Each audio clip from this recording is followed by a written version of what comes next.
इसके लिए क्या एलिजिबिलिटी है, क्राइटेरिया है और रिक्वायरमेंट, ट्रेनिंग और सर्विस कैसी है, रिक्वायरमेंट्स के टाइम क्या होगा और बाद में क्या होगा, ट्रेनिंग सर्विस। यहाँ पे तीनों सर्विसेज के बारे में दे रखा है। तो चलो हम देखते हैं। तो पहले हम बात करेंगे अपनी इंडियन एयरफोर्स के बारे में। ओके, एज लिमिट जो है वो 17 साल और 17.5 टू 21 ईयर है, जो कि गवर्नमेंट ने बाद में एज लिमिट को बढ़ा दिया है 23 साल, क्योंकि पिछले 2-3 सालों से वैकेंसीज नहीं आई थी उसकी वजह से। तो रिक्वायरमेंट प्रोसेस क्या होगा, candidate will be enrolled under the respective service act, जो कि है अग्निवीर के नाम से, for a service duration of 4 year. तो 4 वर्ष के लिए और 4 ईयर्स के लिए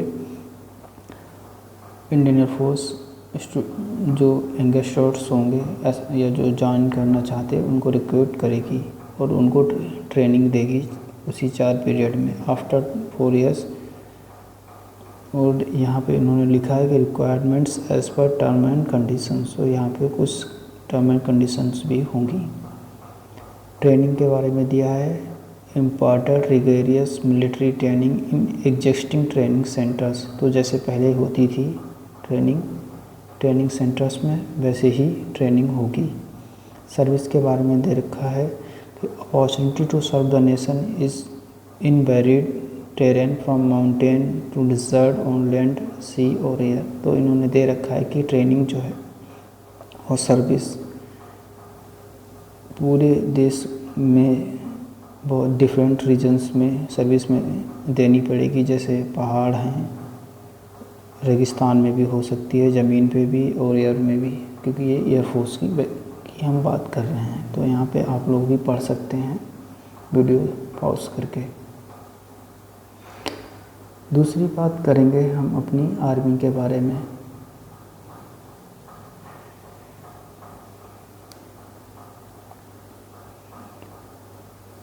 यहाँ पे हम जो बात कर रहे हैं वो मेनली अपने एयरफोर्स के बारे में बात कर रहे हैं। हम अपनी नेक्स्ट वीडियोज़ में बात करेंगे आर्मी और नेवी के भी बारे में। तो एयरफोर्स के बारे में जैसा कि हम बात कर रहे हैं, तो जो फाइनेंशियल पैकेज है या सैलरी होगी उसका बारे में हम देख सकते हैं। कंपोजिशन ऑफ एनुअल पैकेज, तो एयरफोर्स की जो सर्विस होगी उसमें 1 ईयर पैकेज अप्रॉक्सीमेटली होगा 4.76 लाख और 4,76,000। Upgradation up to approximately 6.92 lakh in 4th year. Okay, increasement हो जाएगा। अलाउंसेस जो हैं वो risk, hardship, ration, dress, travel allowances as applicable, जैसा कि पहले होते थे वही सारे हैं।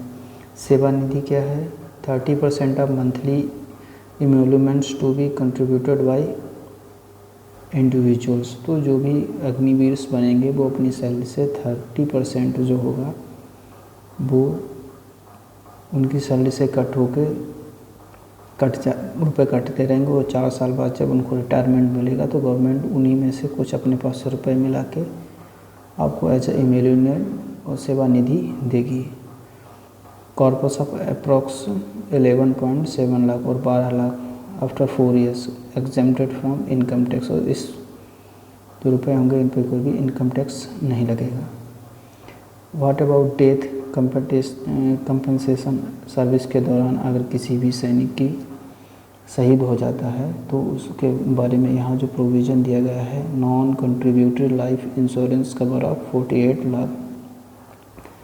तो इंश्योरेंस कवर जो है 48 लाख का वो मिलेगा। एडिशनल एक्स ग्राटिया 44 लाख और जो है 44 लाख रुपए और उसको मिलेंगे अगर ऐसा कोई भी घटना उसके साथ होती है। Pay for unreserve position up to 4 years including Seva Nidhi, और जो उसकी सर्विस 4 साल की होगी उसकी भी सारी सैलरी उसको मिलेगी और जो सेवा निधि है वो भी उसको मिलेगी। तो आप यहाँ से ध्यान से उसको पढ़ सकते हैं। डिसेबिलिटी कंपनसेशन, अगर सर्विस के दौरान कोई भी जो अग्निवीर होगा या सैनिक होगा अगर उसके बॉडी पार्ट्स को कुछ नुकसान हो जाता है तो उसके लिए भी यहाँ पे कुछ प्रोविज़न दिए गए हैं। Compensation based on percentage of disability, जैसी भी उसके शरीर में कोई प्रॉब्लम आएगी तो उस हिसाब से उसको कंपेंसेशन या पैसे रुपए दिए जाएंगे। वन टाइम एक्स ग्रेडिया ऑफ 44, 25 और 15 लाख फॉर 100%, 75% और 50%। तो यहाँ आप देख सकते हैं कि अगर किसी कोई शहीद हो जाता है तो उसको 100% मिलेगा और 75% उसके बॉडी पे कुछ हो जाता है तो उस हिसाब से उसको रुपए मिलेंगे।